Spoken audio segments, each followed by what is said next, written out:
Welcome to another conversation in People in Fundraising. This podcast features interviews with nonprofit professionals who discuss their career journeys, lessons learned, and enthusiasm for working in fundraising. And here's your host, the founder of People in Fundraising, Tim Wilson. Hello, everyone, and welcome to another episode in Season 3 of the People in Fundraising Conversations webcast. And today I'm really excited to welcome Peter Hayashida to our program. Good afternoon, Peter. Hello, how are you? I'm doing well. How are you? Very well, thank you. Wonderful. I mentioned to Peter before we started recording that he came highly recommended by some previous guests. New Wen from the University of Chicago and Colette Wixom, who works now in fundraising at the UT system in Texas. Peter, you're also the first guest joining from Hawaii, so that in itself is great. So thank you for your time today. Happy to be here. Thanks for asking me. Yes. Just by way of introduction, Peter is the current consulting partner at renowned advancement consulting firm Marts Lundy. You have a very significant career in fundraising. I'd love to give you time now to tell our audience about your career path, your successes, and anything you want to share about how you entered the nonprofit field, please. Sure. Well, first of all, thanks for having me. I'm delighted to be here. And I think these conversations that you host are really important as we share information across our profession and learn from each other. I got into fundraising as in a similar way that many of the folks from my generation did, which is accidentally. Wow. And so I started my post-college career in the private sector, became a little disillusioned with the lack of a sense of mission. I went back to my alma mater in a role in student support services. And spent a few years doing that. And then my move specifically into the broader field of educational advancement came when I was told that I was going to be laid off during a recession. And so I had to immediately find some place to land so that I didn't end up unemployed. And the Alumni Relations Office happened to have a vacancy. So I jumped over into Alumni Relations. And I spent a few years there, really in a combination of programmatic and operational roles, and really enjoyed the people. The lifestyle was fast-paced. There was a lot going on. There was no shortage of anything other than hours in the day. But I enjoyed the interpersonal aspects of the work. I enjoyed the fact that I could use analytical skills.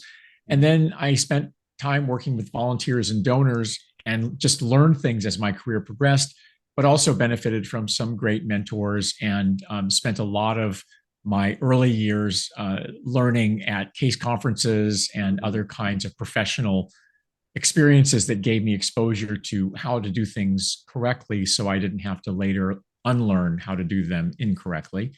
And then I eventually landed in a position where I was leading a fairly large team in pursuit of a first comprehensive campaign for the University of California, Riverside, which had aspirations to become something more, but had not yet embarked on a fundraising campaign. So that was sort of how I got into it. And it's just been a wonderful journey along the way. Awesome. That's wonderful. Thank you. And Peter, as you look back, you mentioned your earlier tenure was with more the programmatic side, and then the fundraising itself, UC Riverside, and the campaign also at UCLA that was over $3 billion. How did you make that pivot, or what was the entree for you into the frontline advancement work and advancement leadership, please? Yeah, so I have had a strange career for a fundraiser, right? And I think a lot of the fundraisers that for 10 years, I was the chair of the Summer Institute in Educational Fundraising for CASE. We used to take students to participants up to the Upper Valley of New Hampshire and stay on the Dartmouth campus for a week. We now go, I think they go to the University of Wisconsin-Madison for that program. But during the time that I was involved over a decade, a lot of those young professionals and sometimes mid-career transitioning professionals really sort of imagine their careers in terms of starting out in a junior level fundraising position, assistant director of the annual fund, or maybe in a unit, and then becoming a director of development, and then a senior director, then an executive director, and then maybe an AVP or a vice president if that was their aspiration. Yeah. For me, I sort of have been a generalist throughout my career. So I've always done a little bit of everything, but not a lot of anything in particular. Okay. And what I have really benefited from is having supervisors who've understood the breadth of my interests and the skills that I bring to a job, and basically deploy me where that's needed. So I've never inhabited a full-time frontline fundraising job, which is unusual for a chief advancement officer. But it's always been a part of a broader portfolio that for me has also included communications and marketing and advancement services. So what I really enjoyed about building my career into leadership was that I didn't have to do as much crash course learning about what the other areas of advancement did, because in many ways, there were many jobs within the advancement organization that I had done bits and pieces of as I was growing my career. But it also is the case that I've come across many chief advancement officers who sort of had a career trajectory that went up solely through frontline development, and told me that had they known earlier in their career had they had a better understanding of the ways in which the advancement organization works within itself, whether it's alumni engagement, communications and marketing, or advancement services, that they might have done some things differently and made some different decisions earlier in their career. I sort of went where opportunities presented themselves. So the pivot for me was sort of a really long-term pivot to become chief advancement officer of a program that, when I got there, when I left UCLA and went to UC Riverside, the Riverside campus had an annual run rate of sort of low $20 million range. Oh. And part of the goal that we set for the campaign was to finish the campaign with a low $40 million run rate. And when I left, we had achieved that. We also wanted to more than double our endowment. We wanted to increase the size of our pipeline, which was really critical because when I got there, there were just a lot of relationships that were sort of deep and rich, but hadn't been well sustained. And so a lot of that work, especially at the principal gift level, I and my associate vice chancellor for development, and we had a principal gifts person, really spent a lot of time reinforcing the trust that was needed in order to reactivate those relationships, because these are people who very much loved the campus. And when I got there, it was a little bit unsettled because I was the 7th vice chancellor in 10 years. Oh, wow. So they had experienced so much turnover and a lot of staff turnover as well. And so for me, there was no choice. I couldn't not be a frontline fundraiser for a good portion of my job, because we really needed to recover some of those relationships. Definitely. And then my goal as I went through the course of my leadership there was to make sure that there were others on the team who could sustain that after I left. Wonderful. Thank you for clarifying that. And it just makes me wonder, given the breadth of your presenting at conferences, speaking at conferences, your involvement, as you mentioned, with CASE in the past, and coupled with the really broad portfolio of experiences you've had, and as you mentioned, people have said to you that they wish maybe their career had not been quite so linear like mine. I've only been in prospect development for 25 years and kind of progressive responsibility. Are there encouragements or suggestions you can give to people that do want to have a broader portfolio of experience in their career, and how they may kind of break out of internal silos of, I'm only in prospect development, or I'm only in donor relations and stewardship, for example. Anything come to mind? Yeah, I've got a few reflections on sort of things that happened in my career that I haven't heard as much of as I would love to hear in our profession. One of them is something I actually wrote about on LinkedIn recently about the reluctance of senior professionals in the development field for mentoring early career professionals, because there is a different kind of a workplace culture today than there was certainly when I was entering the profession.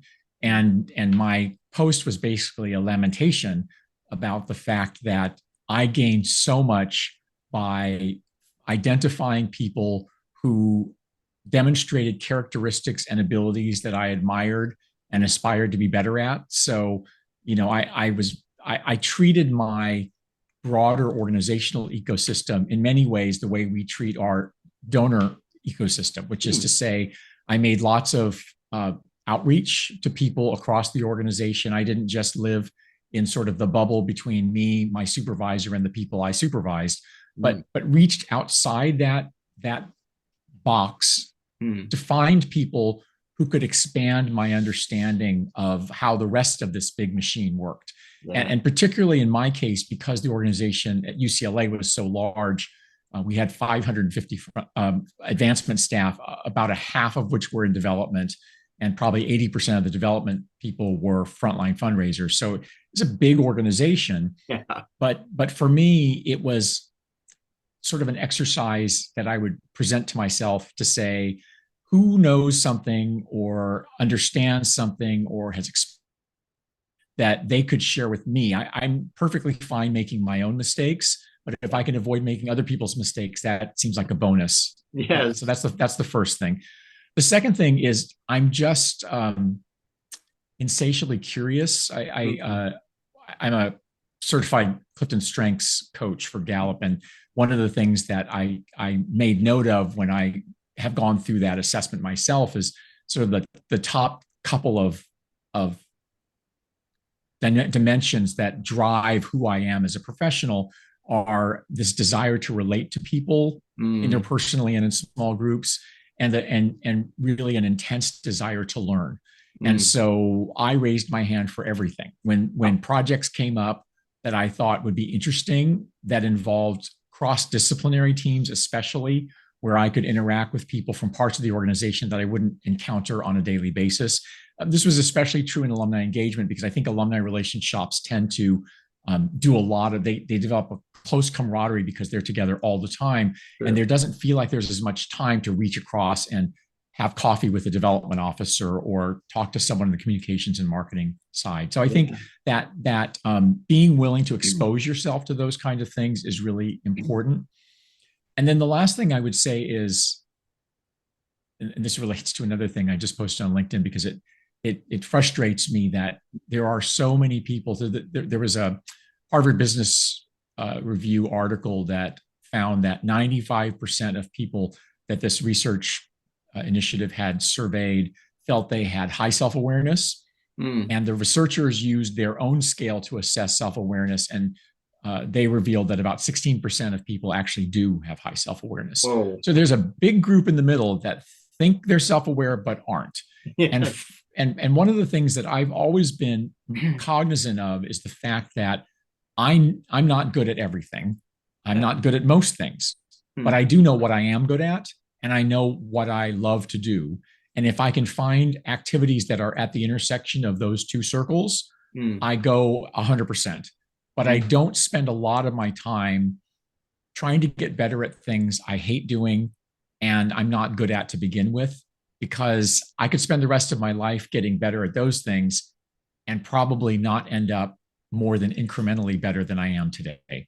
Sure. Good point. Yeah. Yeah. I love, Peter, that you mentioned that the intense curiosity that you have. And it just reminds me, one of my managers once told me a piece of advice that I've taken, that, she can teach skill, but she can't teach personality. Right. And, curiosity is such an important driver, certainly in prospect development. And for you, where you're highly engaged and motivated to connect, as you mentioned, with lots of different sizes of groups. And you talked about crossing disciplines at these previous shops. So Yeah, that's great. Thank you. for sure. And I will say that when I was a vice chancellor, it's easy when you're in those vice president, vice chancellor roles to sort of mentally just check in when we're talking about something that might impact donors or alumni. What I found, and I think COVID drove this home for a lot of people in that position, is that there are many other things going on at a college or a university or even an independent school that downstream will affect us. Yeah. And if you're not at the table at the beginning, you end up getting whatever pours down from above. And what I appreciated about the roles that I've had is that they've given me a seat at the table to be able to advocate for my team's needs, but not always in a direct way. So, the student experience has a huge impact on alumni satisfaction. Yeah. And so volunteering my team, my time, my creativity, whatever we needed in order to improve that student experience was an investment in the future of alumni engagement. And by seeing things that way, we were able to get involved in conversations that nobody would have ever thought to involve the advancement office in, but it ended up benefiting us long term. Oh, that's really interesting. Yes. Thank you for sharing that. Let's now talk about where you are currently, Peter. You've been a consulting partner at Marts Lundy for just over 1 year, and you shared with us a few minutes ago your extensive career in higher education advancement work. So if you could talk a little bit about what this transition into philanthropy consulting has been like. Have there been unforeseen learning curves as well as any pleasant surprises? Yeah, I can't tell you exactly when I started at Marts Lundy. They probably could, but I think I'm coming up on 2 years in the spring. So I'm at about the 1.5 year mark, and it's been a blast. First of all, I as a consulting partner, I don't do full-time work with them, but I get engaged in specific projects, and it's been just a great learning experience. Some of the immediate observations I made were there are a lot of bureaucratic, draining meetings that I had to be in as an officer of the university that I no longer have to go to, which is just really incredible. And I appreciate that. The role that I'm in now gives me an opportunity to focus on what I love doing and just do that, as opposed to having to do a lot of other kinds of things that I sort of accepted as the price of admission for the other jobs. But for this job, we're really focused on how do we help organizations raise more money? How do we give them the organizational capacity to do so? How do we help them benchmark what they plan to do or what they're doing against similar organizations across the country and around the world? We have offices in Canada and Australia as well. So it's been fun also getting that global perspective. Yeah. I did a lot of rebuilding work at UC Riverside because I think there had been some benign neglect organizationally of the stewardship of the team, the care and feeding of the team, as well as maybe some processes and procedures that made sense when they were created, but perhaps over the passage of time had become less impactful or less efficient, much more time consuming. And I'm really proud of the work that my team did to sort of bring us forward during that 12.5 years. But it's really inefficient to do that one shop at a time. And the great thing about consulting is you can help multiple institutions or organizations or schools improve their performance, improve their effectiveness, improve their productivity without having to go one at a time and learn their culture from the ground up. Now, it's also true that the executives on the client side, as with any consultant, can take or leave the advice they get from us. Sure. But it's a lot of emotional and financial and resource investment to hire a consultant. So I think they come in with a little more buy-in that they're going to want what's coming out the other side. On the I wouldn't say the negative side, but certainly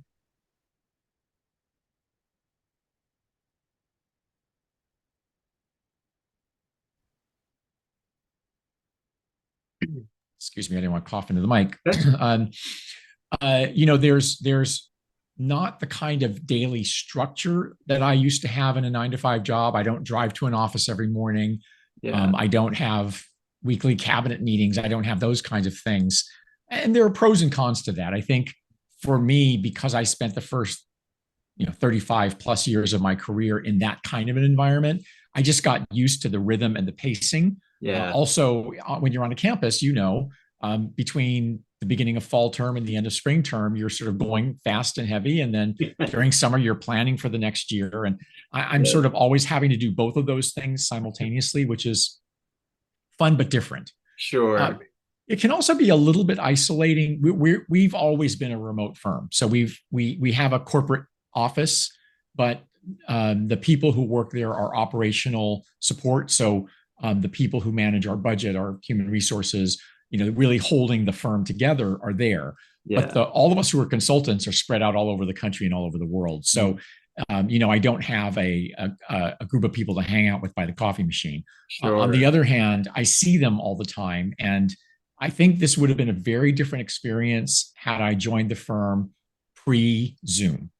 Because even though other platforms existed like FaceTime or Skype, people weren't using them in the way that we use them today. And so I think that in many ways offsets the sense of isolation I might have felt had I come into this work sooner. Well put. Yes. Thank you. And that's, my idea for this podcast did not start out this way. I was thinking of making it a book originally. And I would call people, or I was going to email them or write them a letter, and then still had the idea, but wanted to utilize people's adaptation to Zoom and video calls. And so that's, I can relate to, adapting to how we communicate and meet in the work environment today. So thank you for that response, Peter. Sure. In doing some research for our conversation today, from both your LinkedIn and your Marts Lundy bio, I'm really excited to get your answer to this next question.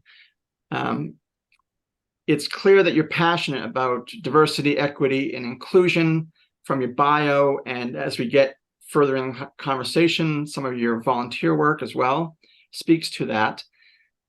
So the intersection, Peter, of diversity, equity, inclusion, and development, what drives your curiosity in that realm? And then do you see opportunities for sustainable progress in that regard in our profession, please? Sure. So I started getting involved with DEI work before DEI was an acronym. In the mid 1990s, this was something that was really interesting to me, largely because I saw so few people who looked like me in the profession. I would go to case conferences and I didn't see the level of heterogeneity I saw on my own campus. And I started doing work with Rob Henry, who's a vice president at Case and oversees a lot of their diversity programs. And he and I have been sort of watching these data and thinking about how best to respond for, I don't know, probably Rob and I have known each other for 15 or 20 years. So it's been a long time that we've been hacking away at this. And in many ways, on the one hand, feeling frustrated that more progress hasn't been made. On the other hand, recognizing that these things take time. The culture we had took, a couple centuries to develop. So it's going to take us some time to turn the ship. And this is particularly on the heels of the things that we've witnessed over the past few years. I think there was a moment of opportunity after the murder of George Floyd to sort of think about what it means to have an inclusive community, what it means to come face to face with systemic bias and prejudice and discrimination. I think there are aspects of the public rhetoric that have happened, not just in this country, but around the world, that's xenophobic, that is anti fill in the blank. A lot of elected leaders around the world creating an us versus them mentality, which doesn't help the work that we do at all. Certainly. Because our work is all about inclusion. We want everybody at the table. And I think the first thing that we need to do. And I was really excited. Maya McGill, who's at, I think she's at Florida Atlantic University, but she's at one of the Florida universities, but she has recently joined as a consulting partner with Marts Lundy, and her focus is on inclusive philanthropy, and she's just amazing. She's done a lot of thinking about this and really thinking about interrogating assumptions and biases that cause us to exclude people, sometimes intentionally, but often unintentionally. Yeah. But in doing so, we're leaving valuable resources on the table, the time, talent, and treasure of people who felt when they were at our institutions, they didn't feel like they fit in. They didn't feel like they were invited to the table. So it should be no surprise to us that decades later, when we come to them, they're not quite sure why, what our motivations are. You know, do you just want my money? I also think a lot of the press that's come out of not just the mainstream media, but also Chronicle of Philanthropy has paid a lot of attention to this, but the declining trust in the charitable sector is really troubling. And we have to rebuild some of those, some of the credibility that we need to have in order to do the work we do.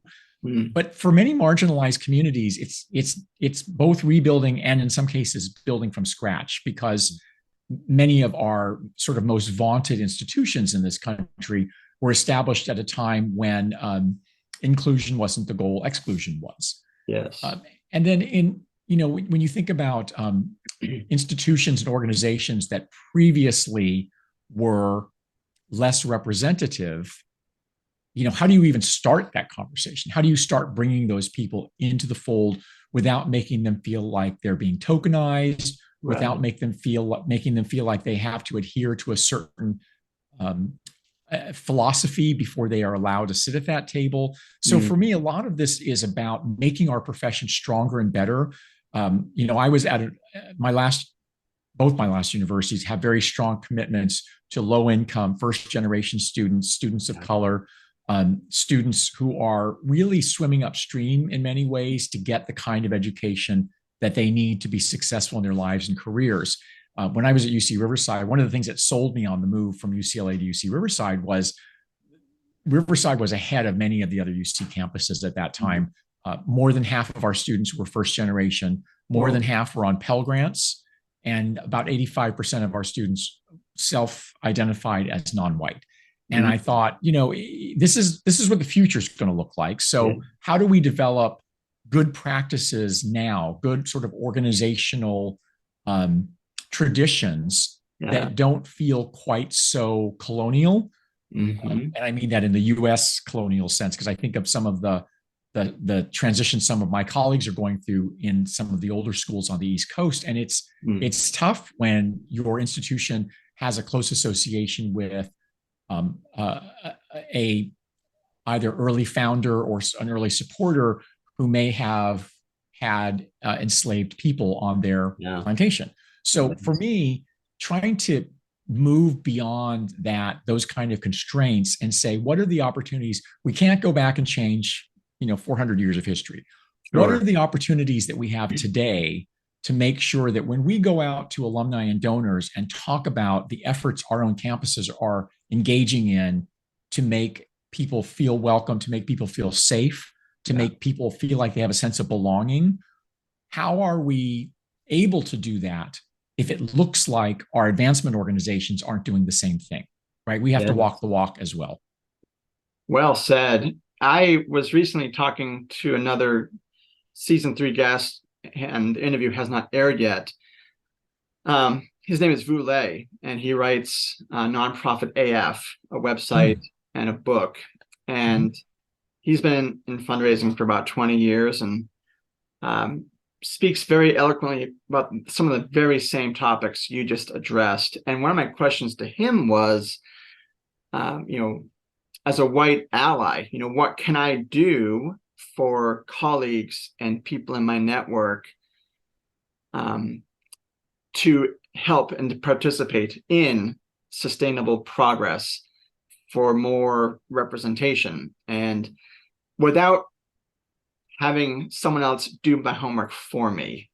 And so I think that's something that I'm continuing to consider how can I use my own privilege and support other people that don't come to the table with those same privileges and come at the institution level or the volunteer level with different experiences that are rich and important and valid. Yeah. And I think that's really the 64, well, I'm going to date myself now, the $64,000 question, which doesn't sound like a lot of money, but when the show aired, it was a lot of money.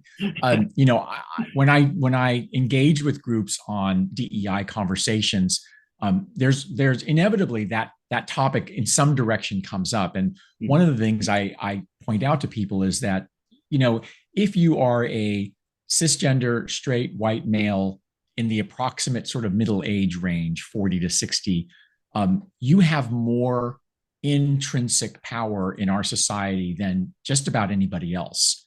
Yeah. And to me, the most important thing allies can do is basically model the kind of behavior we want to see from everybody, right? Which is to say, hey, I haven't heard from you around this conversation. What do you think we should be doing? That's very powerful. I had a boss at UCLA who was that kind of leader. He always wanted to make sure he knew what everybody in the room was thinking. I joked with him once that, he always was the last one to weigh in on an issue because he didn't want his opinion to sway others. And sometimes his opinion was forming as the conversation was going along. Yeah. And that was so empowering to me. And he had nothing to lose by not doing that. But it was an important part of how he was wired. He wanted to know, and he greeted disagreement and conflict with curiosity, right? So when someone would challenge an idea, he would want to know why. Where does that come from? And often he would phrase it as, what am I missing? Tell me what I'm missing that I'm not seeing here that will help me understand that perspective.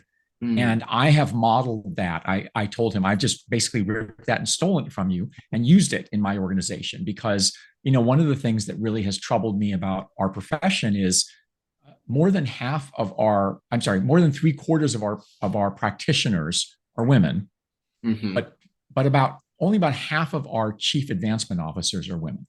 Yes. And I just don't believe that's because they don't want to do the job. I believe there are systemic barriers. I'm not smart enough to know what all the barriers are, but I certainly believe assumptions about what women want and strive for in the workplace get in the way of us actually asking people questions like, what do you want long-term in your career? I have several folks from my Riverside team who are now sitting vice presidents. And that makes me so happy because I feel like if I couldn't do that for the profession, then I shouldn't be quite so strident about my comments in terms of how we create equity by lifting everybody up. There is so much to take in and reflect on. That was a marvelous response, Peter. Thank you. I definitely want to key in on that when this conversation goes live. Because as you mentioned, our industry is all about inclusivity and justice and equity. And yet the institutional frameworks don't often allow for that. Right. I want to be mindful of your time, Peter. We have a few more questions. This next one, it's a quote from Laura Vanderkam in an article that's titled, "There's a Better Way to Reclaim Your Time Than Quiet Quitting," which was now a term about a year old. And just to kind of concise what she's saying in her snippet, because I want to get right to your answer. Because of your lengthy leadership experience with involvement with the Los Angeles LGBT Center, your daily work, and other related professional pursuits, I just want to get your reaction to what Laura was arguing. is that the opposite of burnout isn't doing nothing or even scaling back. It's engagement.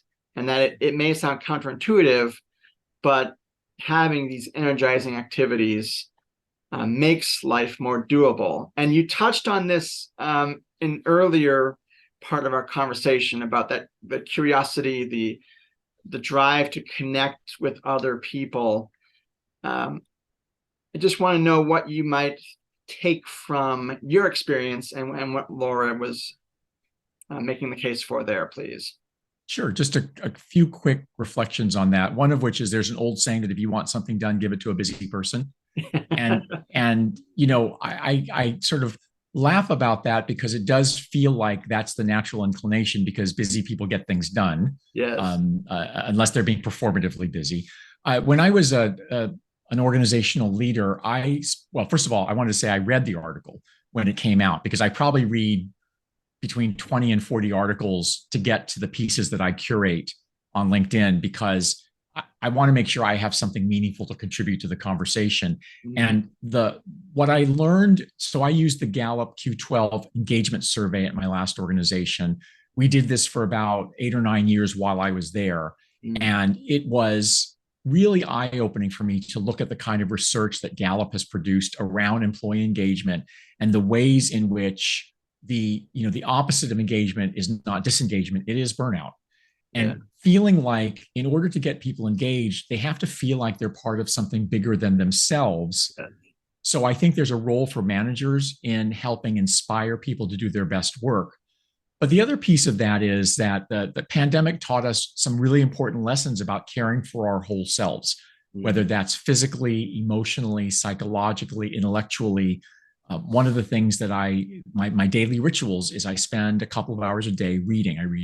I skim the New York Times. I read the daily updates from the Chronicle of Philanthropy, the Chronicle of Higher Education, Inside Higher Ed. You know, I don't work inside the industry, quote unquote, anymore, but I just have this desire to know what's going on around me. So, you know, I've been doing a lot of research lately on the different wars going on around the world and trying to figure out how to make sense of the history and how we got to this place and, you know, whether there are ways to get out of it. So that's sort of my moment of, I think one of the examples the author in that article gave was a woman who was completely overwhelmed. And so she started scheduling an hour a day for exercise. Yes. And that made a huge difference in how the rest of her life felt and how her work went. I've known that about myself for a long time, that I need that. The internet has taught me that whenever I feel something, I am never the only one in the world to feel it. Yeah. So I'm glad that there are authors who are smart people who can put advice and guidance to some of those ideas, because I've certainly used my share of them. That's fantastic. I really appreciated that. And as you were talking, Peter, about reading 20 to 40 articles as part of your process, it reminded me of the New York Times opinion writer David Brooks, who's written numerous articles for the Atlantic and New York Times and several widely acclaimed books. I saw him speak at Weber State University, where I work, right before the pandemic. And he talked briefly with the audience how he finds articles online as he's formulating ideas, prints them off, and then he physically lays them on his study and library space and even on his kitchen counters. And he kind of topically groups them, whether it's current events, as you just talked about, or trends in particular industries, and kind of sees how are the stacks coming together. What's catching his interest right now? Is it wars? Is it secularization in American society?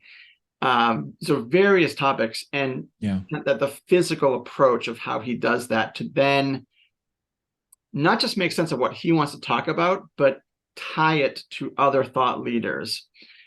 So you are in great company with your approach. I'm glad to hear it. He's an amazing writer and speaker, and I really have learned a lot from him. Yes, yeah. So thank you for your insights there. And I was pleased to hear that you're quite well read, and I spend about a half hour every day reading some of those same sites, and a lot of those articles make their way into questions. Right. Here. This next question, Peter, we have about 10 minutes. If that's okay for you. Mm-hmm. Sure. And boy, I want to get to this last one too. Questions 5 and 7. So if we could possibly cover both.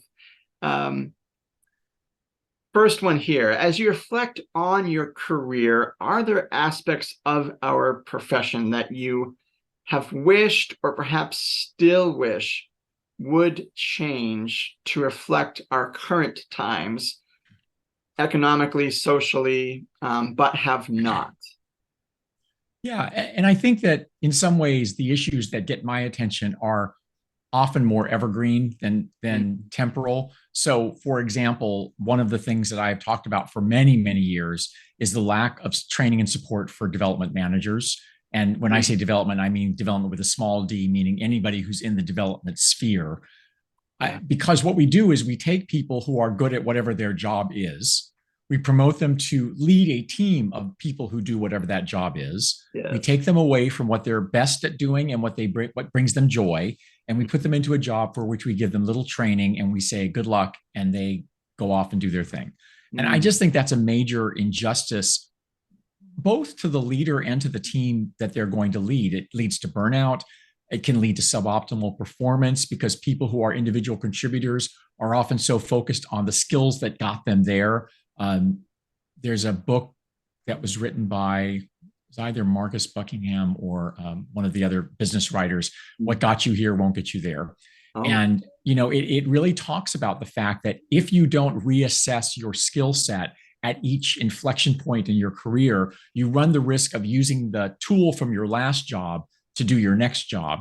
And that, that falls into the old, if every problem looks like a nail, if the only tool you have is a hammer, every problem looks like a nail, right? Yes. Yeah. It also leads to high turnover, which our profession certainly doesn't need anymore. And it's just a self-perpetuating cycle, right? Because then that person somehow survives. And so they appoint leaders using the same method because they don't know any other way. The second thing I think we've done, and this is probably more of a recent phenomenon, but overemphasizing short-term goals at the expense of long-term pursuit of transformational gifts for an institution or organization. It's all about meeting this year's numbers. And I don't think you can not meet this year's numbers. Certainly boards don't want to hear that we're not going to meet this year's numbers, but to do that to the exclusion of a longer term goal, because I don't expect to be here when that chicken comes home to roost, is not fair to the institution. It's not fair to the profession. And frankly, I think it reflects badly on us. It gives us a reputation within our institutions from the non-advancement people that we are short-termers and they shouldn't invest too much in us. And then the last thing is, I think there is, and we talked about this earlier, a lack of attention to diversifying the profession, to demonstrate a true commitment to DEI and not just make it a performative exercise. All the organizations that made promises in 2020, you're sort of seeing 3 years later, almost 4, how many of them were serious and how many of them were doing it as a public relations exercise to make sure that they weren't out of step with others. And the ones who I would say are most effective in this space are the ones who were doing it before George Floyd, and they will keep doing it long after. Yes, it's just built into their institutional identity, and their leadership reflects that. Yeah, right. Well put. Thank you. My last question, Peter, and this has been such a great conversation. Thank you. Your X profile notes that, among other attributes, you are, quote, a storyteller and someone who, quote, helps others realize their potential, end quote. So reflecting on your entree into advancement, were there people who helped you to realize your potential? And maybe at the beginning and other points as well. I'd love to give you some time for that. Sure. So I should note that I am no longer active on X. My profile is parked there, but I have philosophical perspectives that do not square with the current ownership of the platform. Same. But it's basically a similar profile that I have on all of my social media. And to your specific question, I wouldn't have had a career had there not been people in my orbit or around whom my orbit was that were willing to invest time, energy, and advice in me. So, one example early in my career is I love to listen to other people's stories. It's sort of the way I learn. We're sort of hardwired to do that. Yes. But a mentor actually once told me that it's just as important that my story become part of the broader narrative. And that was sort of their way of saying, sometimes you need to listen a little bit less and speak up a little bit more. Now, it's rare that kind of advice gets given, but I think this is one of those instances where I was so enthralled by what was going on around me. And I was fairly early in my career. And so I didn't, and there are also some cultural reasons why I sort of was deferring to others in the room. And what this person said to me was, sometimes you are the person in the room that has the answer that people are looking for, and you need to recognize that. I learned early on the importance of acknowledging and owning my mistakes, being proactive in fixing them and not covering things up, which I think we see a lot of downside missed opportunities these days across industries and across professions. And then sharing with other people the lessons I learned by making those mistakes. I had a development officer once who told me that one of the most important aspects of the culture that she appreciated was my willingness to share my mistakes, because it gave her permission to share her mistakes and then seek help for how to fix them rather than keeping it to herself. And then the last thing I would say is that, when I talked about this Harvard Business Review study, which was so fascinating to me because, I write about this a lot on LinkedIn.